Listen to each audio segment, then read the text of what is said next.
Tragedia sottomarina di Chioggia quando un 83enne vicentina in vacanza è morta in mare a causa di un sopraggiunto malore. Il fatto in tarda mattinata tra le torrette 16 e 17 dell'Arenile, nelle vicinanze dello stabilimento balneare Baia del Sole.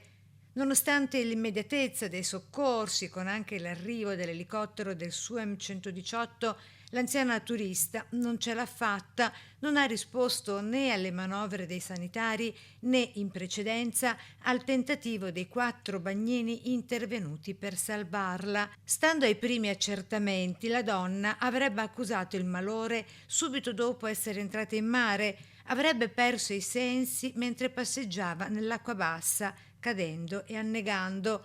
Pare che la donna fosse arrivata da poche ore in spiaggia per trascorrere un po' di tempo spensierato al mare.